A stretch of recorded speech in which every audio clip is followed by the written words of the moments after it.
Recordemos que estamos ya en el segundo viaje apostólico de San Pablo y que ha empezado a evangelizar Europa. La primera ciudad de Europa que evangelizó era Filipos. Y habíamos visto cómo San Pablo predica hay pocos judíos y prácticamente es un grupo de mujeres, ¿no?, las que le escuchan cuando él predica, y Lidia, que se convierte, le obliga a él y sus compañeros misioneros ir a su casa. Recordemos que ahora van 4 misioneros. Va Pablo, Silas, que son los 2 que salieron, se le ha unido Lucas, y últimamente en Listra también va el joven Timoteo con ellos. Y lo último que habíamos visto es que después de predicar muchos días, mucho tiempo en Filipos, había una esclava que tenía un espíritu pitónico, ¿no?, que le ocasionaba pues ganancias a sus dueños, adivinando cosas, y perseguía a Pablo diciendo: os hablan en nombre del Dios Altísimo, etc. Y Pablo, en un momento dado, dice al diablo que se vaya.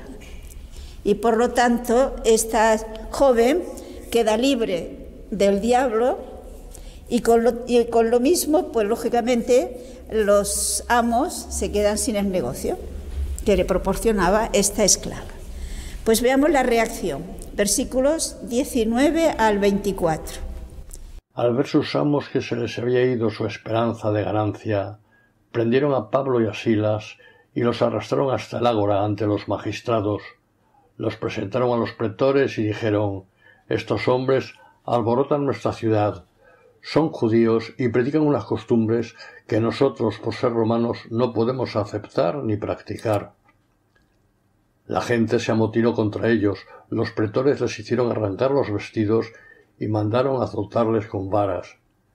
Después de haberle dado muchos azotes, los echaron a la cárcel y mandaron al carcelero que los guardase con todo cuidado. Este, al recibir tal orden, los metió en el calabozo interior y sujetó los pies en el cepo. Por lo tanto, fijémonos que tenemos aquí la primera persecución contra los cristianos, en este caso contra San Pablo y Silas, que no está provocada por judíos. Recordemos que hasta ahora, en todos los lugares donde ha ido, la persecución surgía por parte de los judíos que no aceptaban la predicación de Pablo. En este caso son paganos.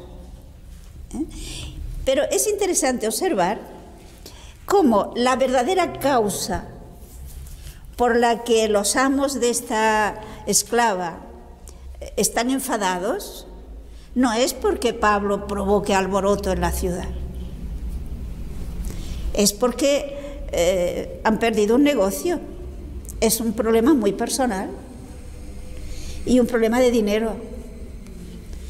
Pero fíjense que evidentemente esto no lo podían decir en el tribunal. Por lo tanto, observemos cómo lo tergiversan y, digámoslo así, politizan el problema. Y acusan ante el tribunal de que estos hombres, como son judíos, por lo tanto, fijémonos, no es que sean cristianos, son judíos y predican una religión que nosotros, romanos, no podemos seguir, y además alborotan al pueblo, crean trastornos sociales. Y lo que llama la atención es la ligereza con que el tribunal procede, porque no se nos diga que averigüen a ver realmente qué es lo que ha pasado, de qué realmente es de lo que acusan a este hombre, si realmente Silas y Pablo alborotan al pueblo. No investigan nada. Sencillamente hay un alboroto y ellos, con el pretexto de paz, pues sencillamente cogen a Pablo y a Silas y le dan un buen escarmiento, pongamos eso entre comillas, porque fijémonos que los azotan, les quitan sus vestiduras y los azotan con varas y los llenan de llagas. Y en esa situación le dicen al carcelero pues que aseguren bien, o sea, más o menos como diciendo, se trata de unos presos peligrosos, por tanto asegurarlo bien. Y ellos, lógicamente, pues para asegurarlos bien, los llevan a la parte más profunda de la cárcel y allí les sujetan los pies en el cepo. Con lo cual, la situación, pensemos, llenos de heridas y sin poderse mover, con los pies sujetos con el cepo, con cadenas. Y San Pablo no protesta. Después veremos que podía haber protestado. No protesta. O si protestó, no le hicieron caso. Quizás aquel alboroto que se había formado ni le prestaron atención a lo que decía. Y ciertamente para San Pablo tuvo que ser terriblemente doloroso, y lo mismo para Silas, porque es curioso que cuando en la carta que escribe a los tesalonicenses, porque de Filipos se irá a Tesalónica, fijémonos en lo que les dice. Podemos buscar en la primera carta a los tesalonicenses, en el capítulo 2, los versículos 1 y 2. Bien sabéis vosotros, hermanos, que nuestra ida a vosotros no fue estéril, sino que después de haber padecido sufrimientos e injurias en Filipos, como sabéis, confiados en nuestro Dios, tuvimos la valentía de predicaros el Evangelio de Dios entre frecuentes luchas. Es decir, él recordará de un modo especial los sufrimientos tremendos que tuvieron que sufrir, tuvieron que soportar en Filipos. De Filipos, como veremos, se van a Tesalónica, y en esa situación ellos siguen predicando en Tesalónica, en medio de mucho sufrimiento, de muchas contrariedades. Veamos pues qué ocurre. Tenemos a San Pablo metido en la cárcel y a Silas. Si se fijan, aquí no se nos habla ni de Lucas ni de Timoteo. Seguramente no iban con ellos, porque si no los habían cogido a los 4. Continuamos, versículo 25 al 28. Hacia la medianoche, Pablo y Silas estaban en oración cantando himnos a Dios. Los presos les escuchaban. De repente se produjo un terremoto tan fuerte que los mismos cimientos de la cárcel se conmovieron. Al momento quedaron abiertas todas las puertas y se soltaron las cadenas de todos. Despertó el carcelero y al ver las puertas de la cárcel abiertas, sacó la espada e iba a matarse, creyendo que los presos habían huido. Pero Pablo le gritó: «No te hagas ningún mal, que estamos todos aquí». Podemos imaginarnos, ¿no?, lo normal de una persona a quien le han azotado de esa manera y que lo han metido en esas condiciones en el último rincón de la cárcel, es que protestaran, que se quejaran. Eso es lo normal que esperarían los demás presos. Sin embargo, ¿qué hace Pablo y Silas? Se nos dice que a medianoche cantaban alabando a Dios. Evidentemente esto tuvo que sorprender a los otros presos. ¿Y por qué San Pablo y Silas cantan dando gracias a Dios, alabando a Dios? Pues porque su amor a Jesucristo les llevaba a alegrarse de poder participar de los mismos sufrimientos de Jesucristo. Jesús fue azotado. Recordemos el texto que hayamos leído algún día en la carta a los Gálatas, cuando San Pablo nos dirá: Cristo me amó y se entregó por mí. Y por lo tanto decía: ahora vivo de la fe del Hijo de Dios que me amó y se entregó por mí. Es decir, la vida de San Pablo, lo que le motiva, lo que le mueve, es la experiencia del amor que Cristo ha tenido a él, y eso lo podemos decir todos. Cristo me amó a mí y se entregó por mí. Y eso Pablo tenía conciencia de ello. Y por lo tanto quería responder a ese amor de Jesucristo, porque amor con amor se paga, ¿no? Y el hecho de haber podido sufrir los azotes precisamente a causa de su fidelidad a Jesús les llenaba de gozo. Pero esa oración de acción de gracias de Pablo y de Silas es escuchado por Dios. El gozo de que hablo y de que se nos habla aquí, evidentemente no se contradice, no está en contra de los sufrimientos reales, físicos y morales, que Pablo y Silas tenían profundamente en aquel momento. Pero es una alegría de otro tipo, es una alegría espiritual, es una alegría fruto del amor a Cristo y de la experiencia del amor de Cristo hacia ellos. Es decir, el amor correspondido, podríamos decir. Pero Dios escucha esa oración y fijémonos cómo interviene la providencia. De una manera extraordinaria. Se produce un terremoto que no solamente abre las puertas de la cárcel, que podemos imaginar estaba bien cerrada, fuertemente cerradas, sino que incluso las mismas cadenas que les tenían atados se saltaron. Lo lógico es que el carcelero, cuando ve la puerta abierta, piense que se les han escapado, que preso no se habría escapado. Y de ahí su reacción de sacar la espada y querer matarse. ¿Y por qué quería matarse? Pues porque a ver, se trataba de unos presos que le han pedido precisamente que los cuide especialmente y se le escapan, por lo tanto su vida estaba en peligro. Lo más seguro es que les maten por nos proteger, por no cumplir con su deber como correspondía. No olvidemos que la vida no se valoraba mucho. La reacción de Pablo, porque claro, en la oscuridad, el carcelero que recién llega a esa oscuridad no ve lo que hay dentro, solo ve las puertas abiertas. Pero Pablo y Silas sí que ve al carcelero lo que va a hacer. Por esto vemos que Pablo grita y le dice: no te hagas daño, que estamos aquí. Leamos ahora del 29 al 34. El carcelero pidió luz, entró de un salto y tembloroso se arrojó a los pies de Pablo y Silas. Los sacó fuera y les dijo: Señores, ¿qué tengo que hacer para salvarme? Le respondieron: Ten fe en el Señor Jesús y te salvarás tú y tu casa. Y le anunciaron la palabra del Señor a él y a todos los de su casa. En aquella misma hora de la noche el carcelero los tomó consigo y les lavó las heridas. Inmediatamente recibió el bautismo él y todos los suyos. Les hizo entonces subir a su casa, les preparó la mesa y se alegró con toda su familia por haber creído en Dios. Parece que es lógico lo que sigue, ¿no?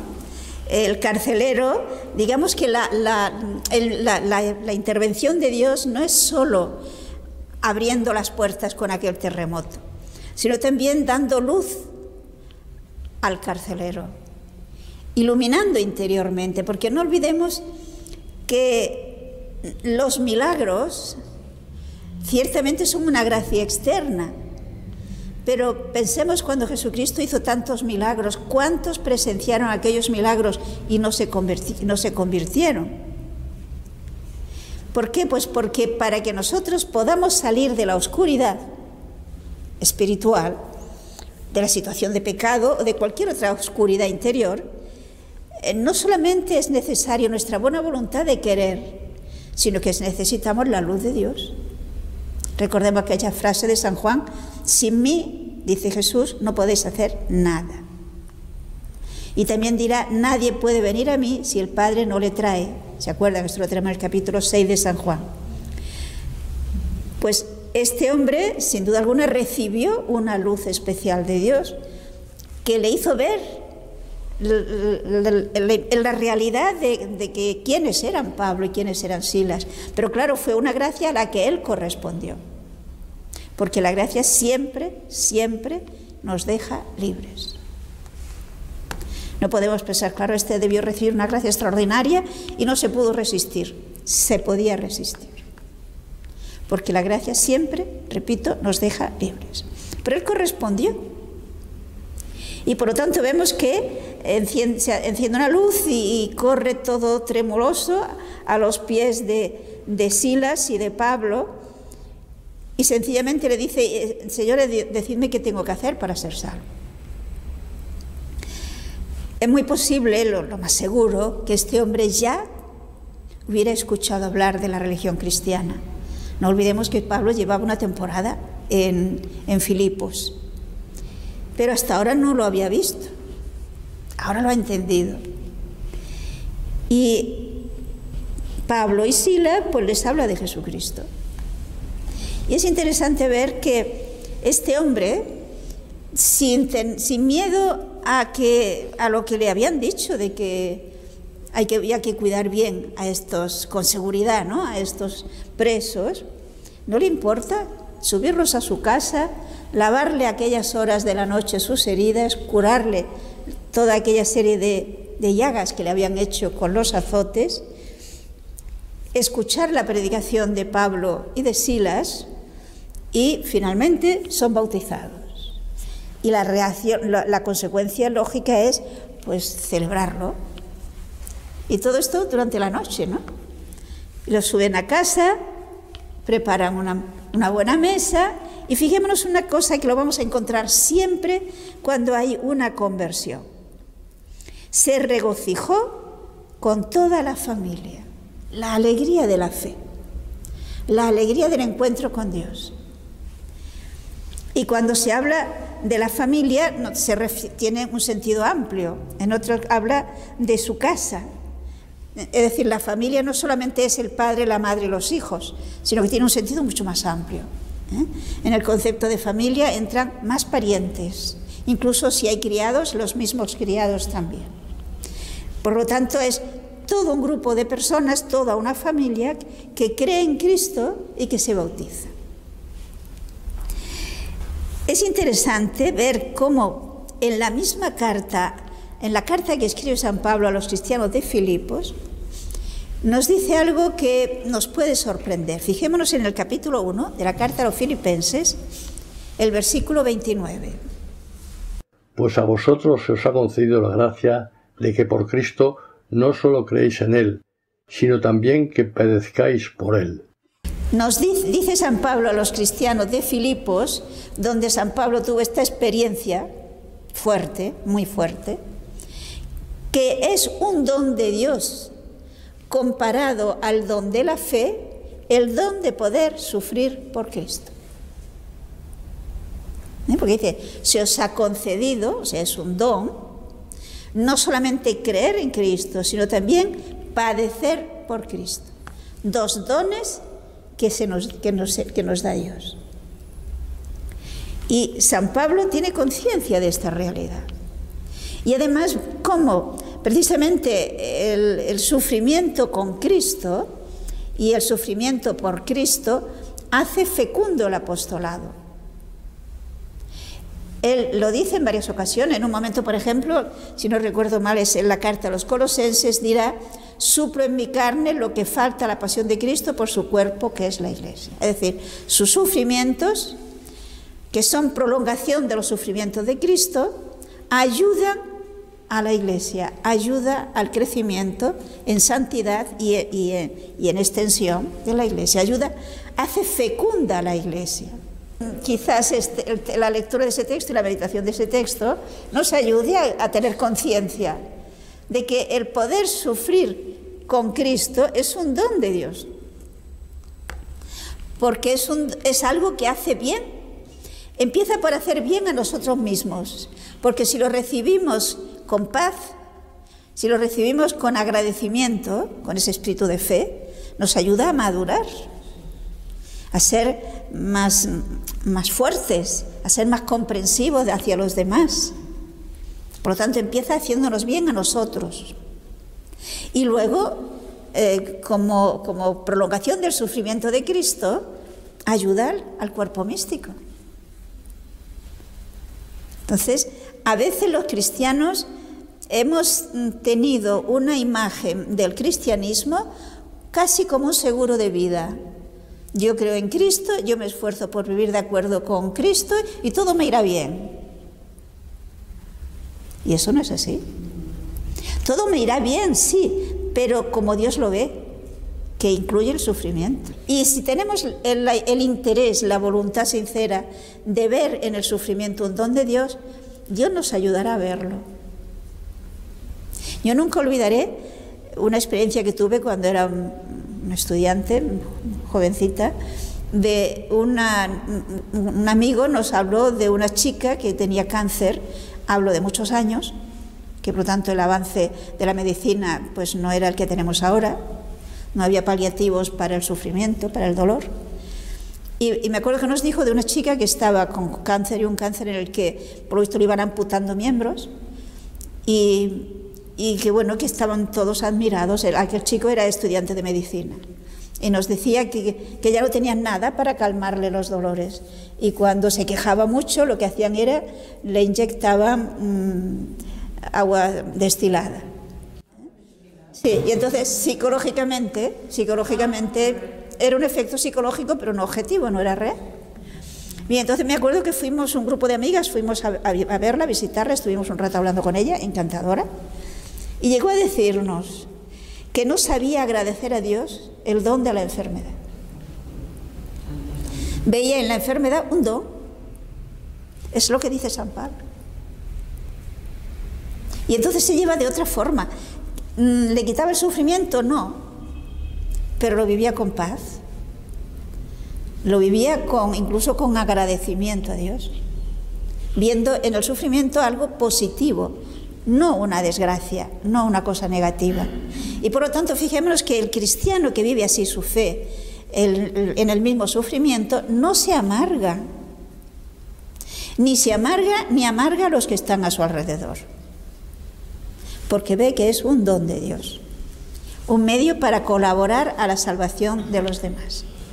Y esto es lo que hace que San Pablo dé gracias a Dios y cante. Pablo y Silas canten cuando están en aquel momento precisamente de terrible sufrimiento.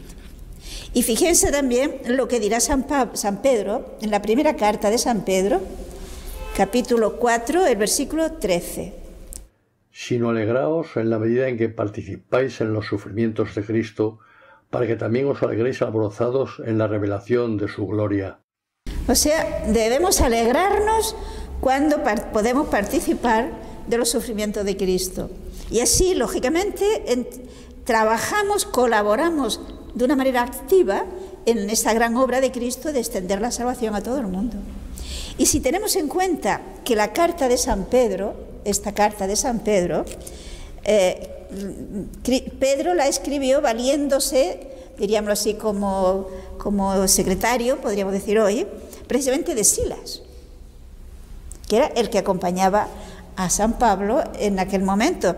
Lo dice él mismo, si quieren verlo en el capítulo 5 de la misma carta, el versículo 12. Por medio de Silvano, a quien tengo por hermano fiel, os he escrito brevemente, exhortándoos y atestiguándoos que esta es la verdadera gracia de Dios. Perseverad en ella. O sea, Pedro dice que nos escribe esa carta por medio de Silvano. Silvano es el Silas que tenemos en el libro de los Hechos. Por lo tanto, cuando Silvano escribe esto que ha dicho antes, que nos alegremos cuando participamos de los sufrimientos de Cristo, él había experimentado esto porque está junto con San Pablo aquí en Filipos. Bien, volvemos al libro de los Hechos, capítulo 16, y leamos ahora desde el versículo 35 al 40. Llegado el día, los pretores enviaron a los lictores a decir al carcelero: «Pon en libertad a esos hombres». El carcelero transmitió estas palabras a Pablo: «Los pretores han enviado a decir que os suelte, ahora pues salid y marchad». Pero Pablo les contestó: «Después de habernos azotado públicamente sin habernos juzgado, a pesar de ser nosotros ciudadanos romanos, nos echaron a la cárcel y ahora quieren mandarnos de aquí a escondidas. Eso no, que vengan ellos a sacarnos».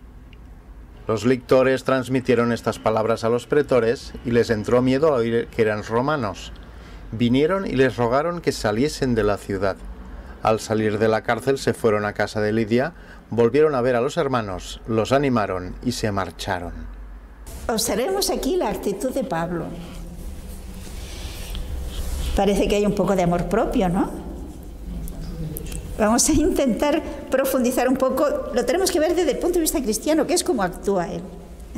O sea, se nos dice que los magistrados, al llegar el día siguiente, mandan unos alguaciles, digámoslo así, ¿no?, para que le diga, al carcelero le dice, deja a esos presos en libertad. Lógicamente el carcelero, contento, se lo dice a Pablo y a Silas: podéis salir. Y la reacción de Pablo: de ninguna manera. Que vengan y nos saquen. Es decir, los azotes, la condena se hizo públicamente. Y ahora quieren que salgan de una manera escondida. Y San Pablo no lo acepta. Quiere que conste que ellos eran inocentes y por lo tanto que también esto sea público, no a escondidas. Porque fijémonos que el que diga Pablo que cómo van a sacarlos de esta manera cuando han hecho algo que si Pablo los denuncia les puede costar muy caro. Pensemos que las leyes romanas estaba estrictamente prohibido, y además con condenas muy severas, el azotar o el crucificar a ciudadanos romanos. Y a Pablo lo han azotado sin haberle juzgado previamente siquiera. Claro, por esto podemos plantearnos, ¿y cómo no lo dijo antes? El texto no nos lo dice, pero podemos pensar que o bien lo dijeron y en el alboroto no se enteraron los jueces, o bien Pablo y Silas quisieron experimentar los azotes por amor a Jesucristo. No lo sabemos. Lo que sí sabemos es que ahora quieren que quede claro que se hizo una injusticia. ¿Y por qué quiere que quede claro?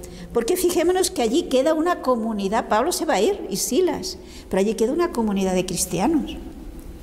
Y si esa comunidad cristiana son del grupo del malhechor Pablo y Silas, pues quedan en muy mal lugar. Por lo tanto, era el buen nombre de cristiano lo que había que defender. Lógicamente, cuando los jueces escuchan que Pablo es ciudadano romano, y seguramente Silas también, vienen rápido a pedirle disculpas y a suplicarle que se vaya por las buenas, para evitar nuevos problemas. ¿Qué es lo que a estos jueces les hizo cambiar de idea?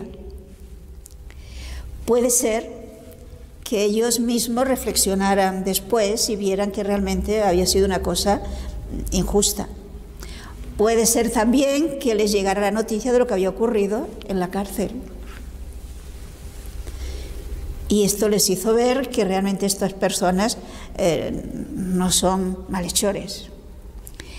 Pero no podemos descartar la idea de que Lidia, que no olvidemos que era una mujer influyente, que fácilmente tenía acceso a las autoridades, que ella junto con un grupo de cristianos fueran a hablarle y le explicaran realmente cuál fue la causa por la que aquellos señores acusaron a San Pablo. Y evidentemente, en este caso, dada la influencia de Lidia, entendieron que era cierto lo que les decía y por esto quieren salir de la mejor manera posible. Pero esto no quita a que Pablo pues experimenta una situación realmente muy dolorosa, pero espiritualmente gozosa. Veamos cómo aquí se une estos dos aspectos cuando hay fe. Y por lo tanto diríamos que el sufrimiento se hace menos sufrimiento. No sé si me explico. Porque se ve un sentido al sufrimiento. El sufrimiento ya no es algo, digámoslo así, que no tiene razón de ser, sino que tiene un sentido positivo. Y por lo tanto ya no es un castigo. Fijemos la diferencia de ser un castigo a ser un don de Dios. Esto es lo que Cristo hace para nosotros. Cambiar de signo el sufrimiento. Y pensemos que esto es algo muy, muy, muy importante en la vida de una persona humana.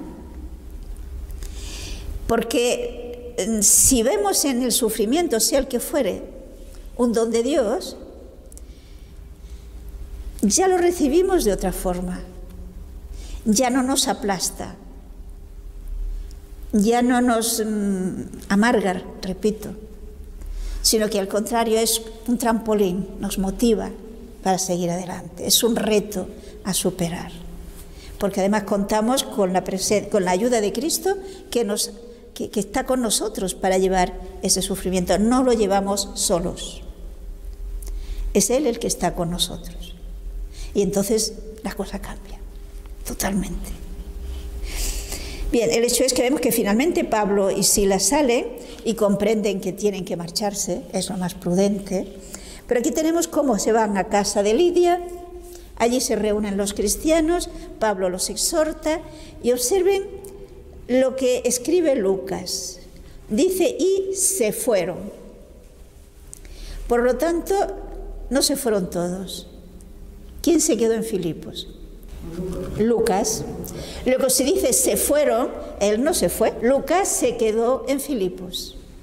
Veremos en otro momento dado que se vuelve a unir a los misioneros, pero es posible que Pablo y Silas lo dejara allá en Filipos para que acabara de formar y de ayudar a aquella comunidad reciente que se acababa de formar.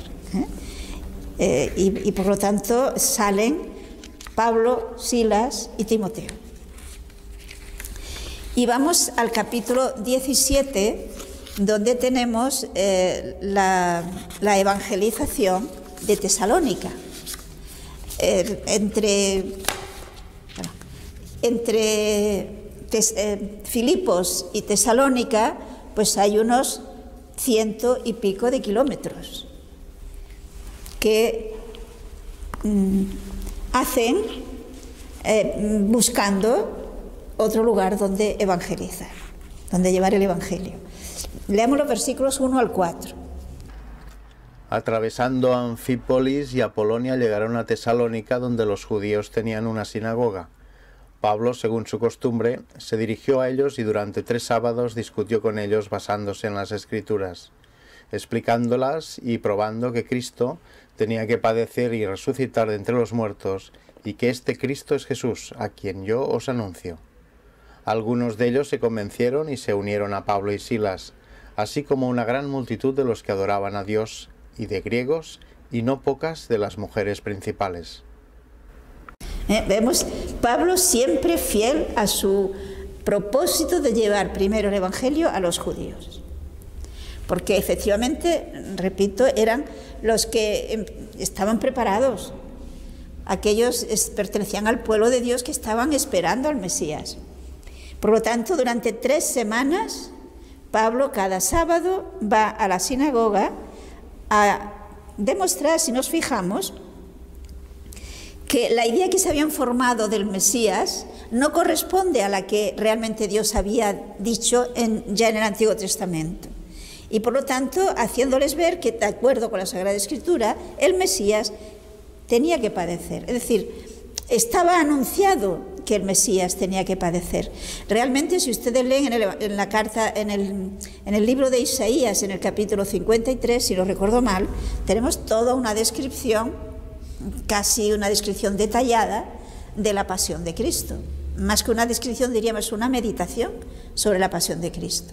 Como se va diciendo que en sus heridas nosotros hemos sido curados, que andábamos como ovejas errantes y Dios cargó sobre él nuestras culpas, etcétera, etcétera. Por lo tanto, efectivamente, en el Antiguo Testamento estaba ampliamente anunciado la pasión, muerte y resurrección de Jesucristo. Si se acuerdan, el mismo Jesús, el día de Pascua, el día de la resurrección, cuando sale al paso de los discípulos de Emaús, lo que hace es eso, demostrarles que en la Sagrada Escritura ya estaba anunciado que el Mesías tenía que padecer, pero que resucitaría.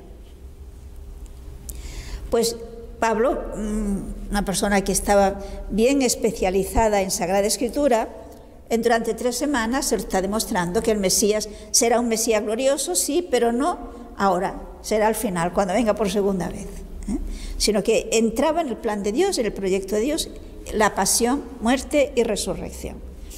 Y vemos el resultado de aquellas 3 semanas de predicación en la sinagoga.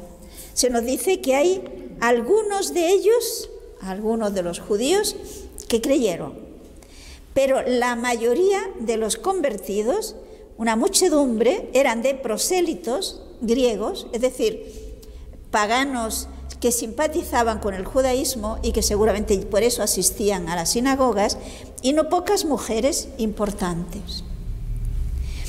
Pero la mayoría son paganos convertidos, los judíos unos pocos. Y otro detalle que no sé si se dan cuenta es que San Lucas se fija siempre que puede en las mujeres. Nos señala este detalle.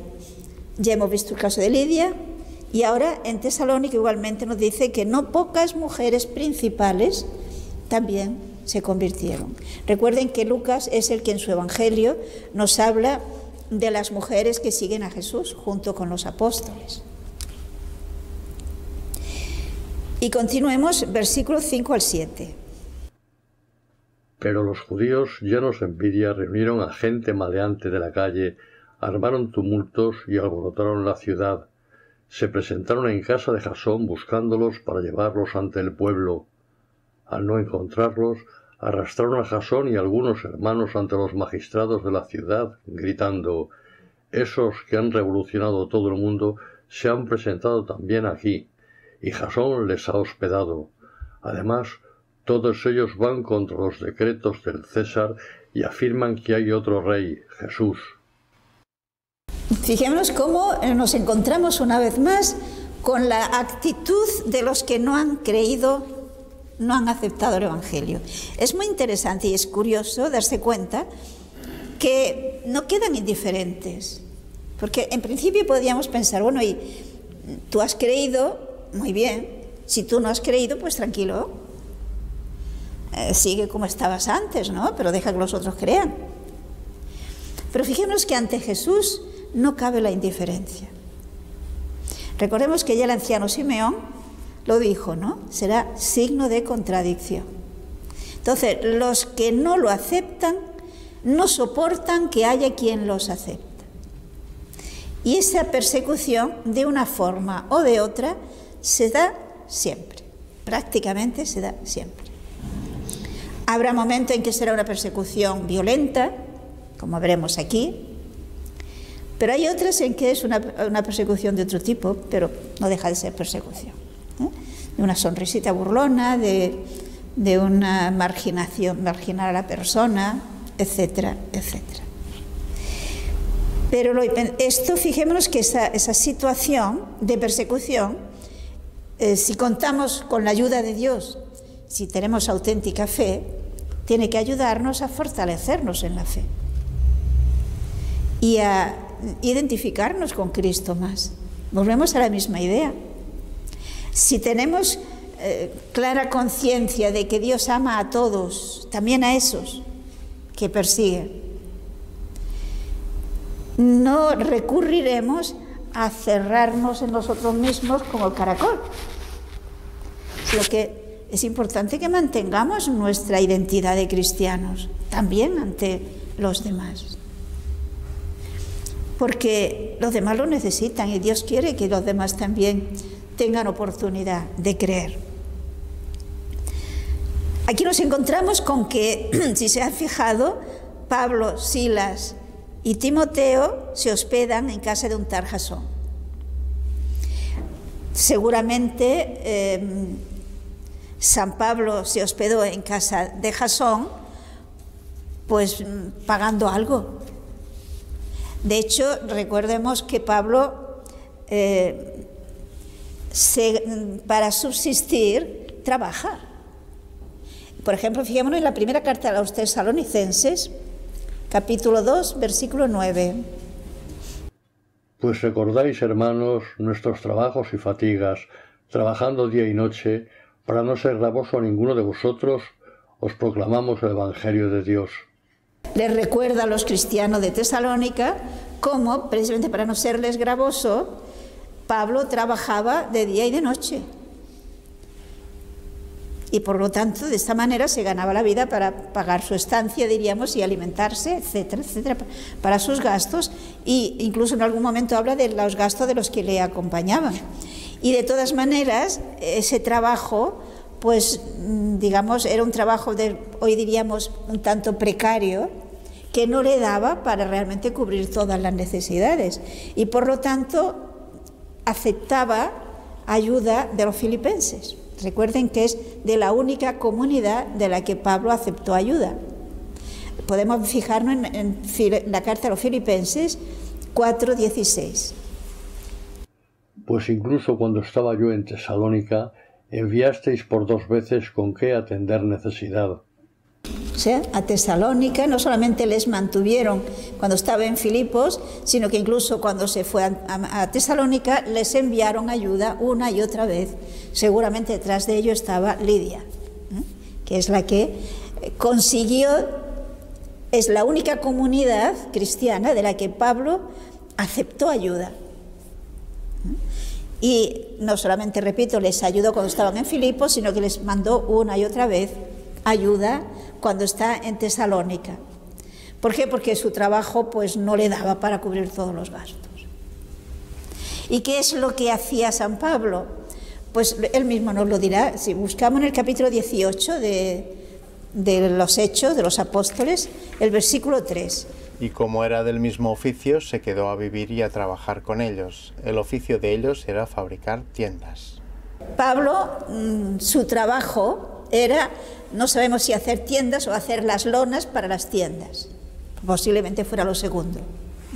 Recordemos que Pablo era de Cilicia y allí era conocido ese tejido, que de ahí viene la idea de la palabra cilicio, unos tejidos muy ásperos, que se confeccionaba para las tiendas de campaña.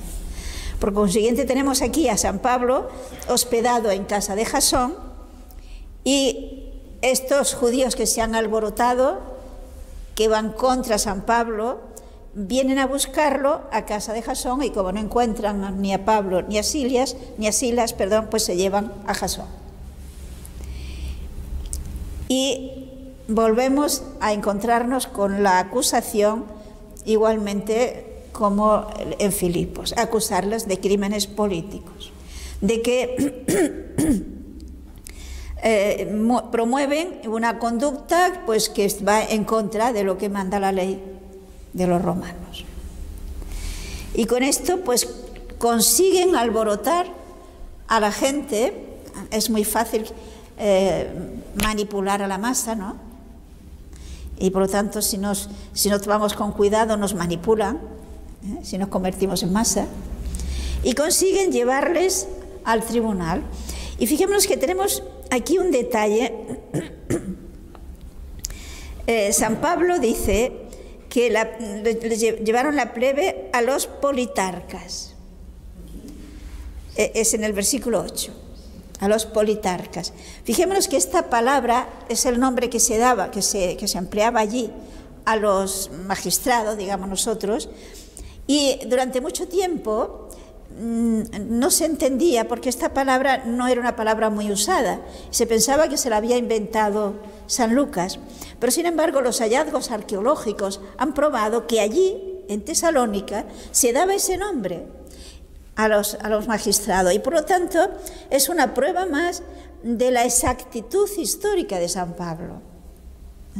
Cómo realmente San Pablo es un auténtico historiador. Y tenemos hasta estos pequeños detalles, ¿no? Nos hemos leído, hasta el versículo 7 inclusive, ¿no? Sí. Vale.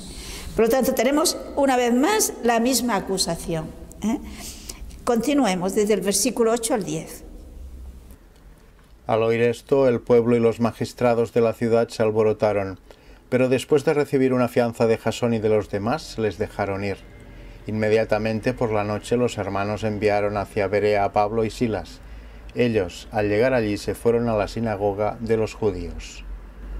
Nos encontramos, por lo tanto, con que los magistrados politarcas, digamos, ¿no?, de Tesalónica, pues son más prudentes que los de Filipos. Y estos, seguramente, porque se nos dice que Jasón dio una fianza y los demás, es decir, los cristianos, pues se unen y hacen ver, le dan garantías, más que quizás una fianza económica, que seguramente también, pero más que nada eran seguridad de que no eran personas peligrosas, en vista de lo cual los dejan libre, pero Pablo comprende de que no es prudente continuar en Tesalónica, y entonces sale hacia Berea. Posiblemente esta salida hacia Berea, porque pensemos que Berea, San Pablo suele ir siguiendo caminos importantes de los caminos que habían hecho los romanos, ¿no? Ciudades bien comunicadas. El hecho es que Berea estaba, como diríamos, como un poco fuera de estas rutas importantes. Da la impresión como que la intención de Pablo es esperar que se apacigüen los ánimos en Tesalónica para volver. Pero evidentemente no fue posible. Lo vemos por ellos, el mismo San Pablo, que se nos lo dirá. Si queremos, podemos mirar en la primera Tesalonicenses, capítulo 2, versículo 14. Porque vosotros, hermanos, habéis seguido el ejemplo de las iglesias de Dios que están en Judea, en Cristo Jesús, pues también vosotros habéis sufrido de vuestros compatriotas las mismas cosas que ellos de parte de los judíos.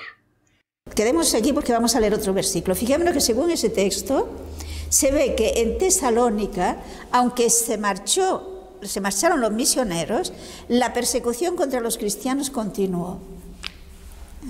Porque les dice San Pablo que ellos en esto se han parecido a los cristianos de Jerusalén, que fueron perseguidos por sus mismos ciudadanos. Pero leamos ahora lo que les decía antes, los versículos 17 y 18 de este capítulo 2. Mas nosotros, hermanos, separados de vosotros por breve tiempo, físicamente, mas no en el corazón, ansiábamos con ardiente deseo ver vuestro rostro. Por eso quisimos ir a vosotros. Yo mismo, Pablo, lo intenté una y otra vez, pero Satanás lo impidió. Nos encontramos como San Pablo les dice que intentó una y otra vez volver a Tesalónica para completar la formación de aquella pequeña comunidad, y seguramente porque vio que quedaron en una situación de persecución, en una situación difícil, pero no consiguieron poder volver. Dice que el diablo se lo impidió.